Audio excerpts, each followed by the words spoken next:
I'm sorry my son ended up with such an unattractive wife, my mother-in-law suddenly declared, yanking the microphone from my father-in-law while he was delivering his speech at our wedding. I'll make sure to train her properly from now on. At the very least, she should become a better wife on the inside, she added, her voice smug. A heavy silence settled over the room. I sat there frozen, my mind reeling. I turned toward my husband, expecting shock or outrage, but he was smirking. My hands trembled, my thoughts scattered, and just as the weight of humiliation crashed down on me, a loud noise echoed through the venue. An older gentleman had risen from his seat. "Is that all you had to say?" His voice was firm, commanding the attention of every guest. Then, without hesitation, he strode toward me with confidence. "Oh my God, it's him," my husband muttered, his face drained of color. I barely had time to process what was happening before the man reached out, grasped my arm, and said, "Come with me." Before I could protest, he led me away, my dress trailing behind us through the hotel corridor. The dress I never even wanted in the first place. My mind raced with a flood of memories.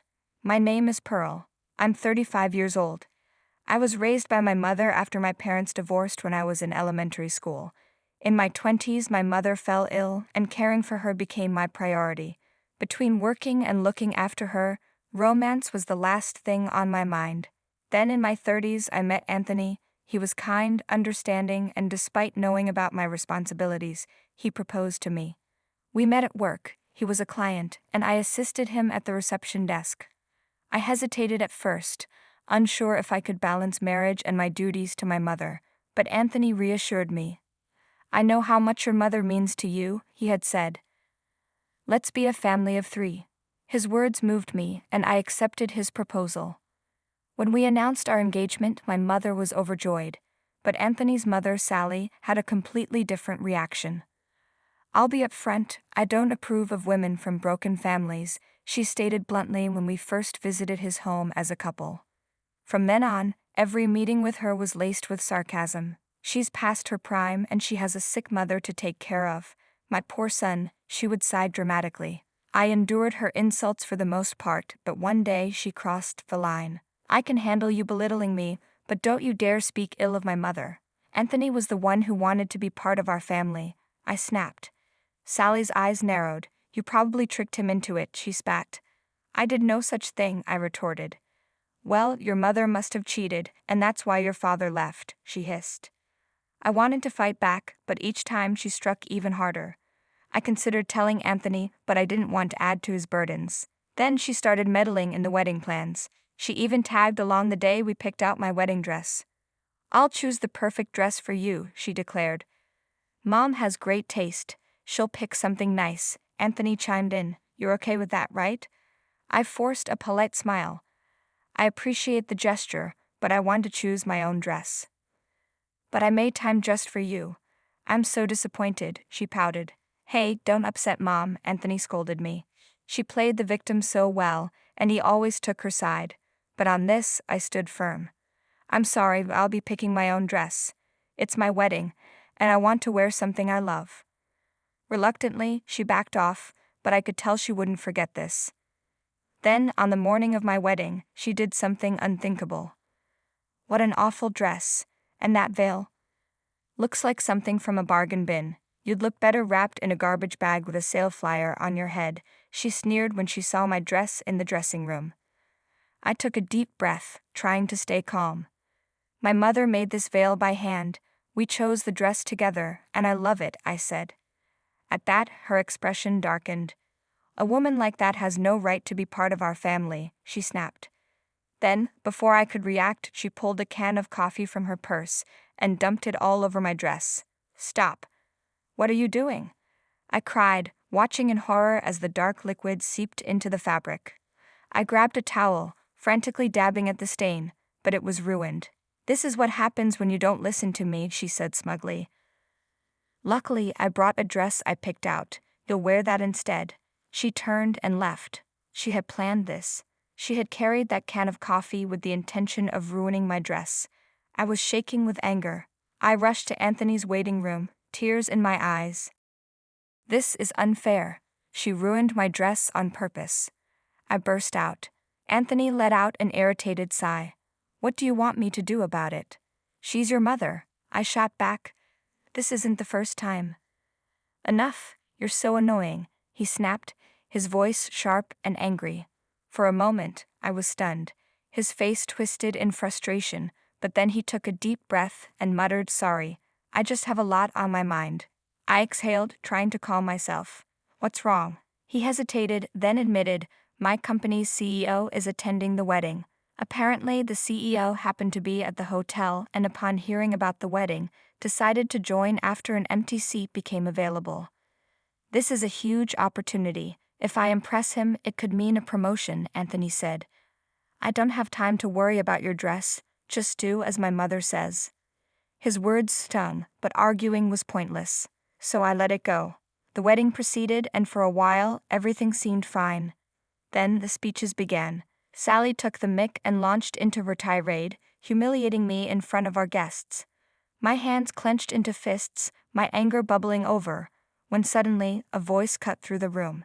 You don't belong here, the older gentleman from before said coldly, his gaze locked on Sally. Who the hell are you? She shrieked. But beside her, Anthony had gone pale. His lips trembled as he whispered, Why is the CEO here? That's right, my father confirmed, his voice steady.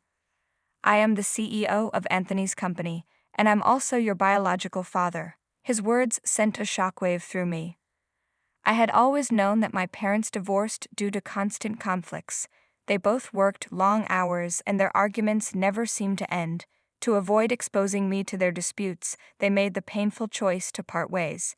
However, even after the divorce, they remained in touch, and my father never abandoned me. He visited frequently, provided child support until I became independent, and even helped when my mother fell ill. But there was one thing I had never really asked him about, his job. And now here he was, standing before me as the very man my fiancé had been desperately trying to impress. I don't understand, you told me you had an important business meeting and couldn't come to my wedding. I did, but the meeting ended much earlier than expected, my father explained. I still wanted to give you a wedding gift, so I came here. That's when I ran into one of my employees at the entrance. The irony was almost laughable. The very boss Anthony had been raving about for weeks, hoping to impress him for a promotion, was my father. When I asked for the names of the bride and groom, I realized it was your wedding. My meeting had been canceled last minute, and there was an empty seat, so I decided to join in. Then why didn't you tell me? Your mother and I thought it'd be a nice surprise. Never in my wildest dreams did I expect it to turn out like this. My father sighed, his eyes darkening. Before I could respond, the door suddenly swung open. Oh, Pearl, you can't just run off like that, my mother-in-law cooed, her voice unnaturally sweet. A shiver ran down my spine. I had never heard her speak like this before. No doubt, she had just learned who my father really was. My father wasn't one to play along. He turned to her, his voice sharp as a blade. Who do you think is responsible for this mess? Oh, that was just a little joke, she stammered, forcing a nervous smile. A joke? My father scoffed. You called humiliating my daughter on her wedding day a joke? That's even more disgraceful. No, wait. I didn't mean it like that, she protested. So you seriously believe my daughter is ugly? His tone dropped dangerously low. Faced with his piercing gaze, my mother-in-law froze. She opened and closed her mouth repeatedly, unable to form a proper response. Then, as if on cue, Anthony burst into the room. He rushed toward my father, dropping to his knees in a desperate attempt to salvage the situation. I sincerely apologize for my mother's behavior, he pleaded.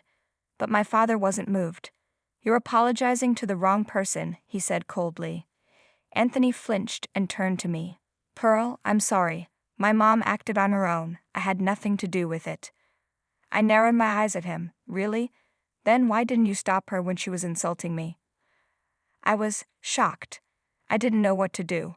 But my dad tried to stop her. Oh, because from where I was standing, you looked awfully amused.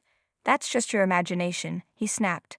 Look, the real problem here is my mom. Just then his mother shrieked, Anthony, you're throwing your own mother under the bus? Didn't we agree to discipline this rude wife together? His face twisted in panic. Mom, shut up. You said we should put her in her place. that she needed to learn her role in our family. Anthony shot forward, desperately covering her mouth to silence her. But the damage was already done. My father shook his head. "Anthony, would you care to explain what she means by that?" Anthony trembled. He looked like a cornered rat. Finally, he spoke. "My mom said that if Pearl couldn't even obey something as simple as choosing the dress we picked, she'd be a defiant wife." And I agreed. I crossed my arms. And what's wrong with choosing my own wedding dress? A wife should listen to her mother-in-law. If you couldn't even do that, how could I expect you to obey your husband? He blurted out. The room fell into stunned silence. Then he said it, the truth he had been hiding all along. If I can't control my wife, what's the point of marrying an old hag anyway? The words burned like acid. I exhaled slowly. So all that talk about wanting to take care of my mother, wanting to be a family of 3, that was all a lie. Anthony's face twitched. Of course, you have a hefty savings account, don't you? My plan was to use it to build a house for my mom and me. I wanted to make you work like a servant while we enjoyed life, but now, thanks to this mess, everything is ruined. It was as if a mask had been ripped off. He had never loved me. I had been nothing but a pawn in his twisted little game. As the realization sank in, he suddenly clutched his head. "Ah, no. That's not what I meant." I stepped forward. "It's over, Anthony. You don't want a wife. You want a maid. And I refuse to be treated like that." His eyes darted around frantically. "But our wedding? The guests? What will they think?" I remained firm. "I'll return their gifts and explain the situation. Since your mother caused all of this, you too will cover the wedding costs." "Are you insane? This is just one little mistake. Why should I pay for everything?"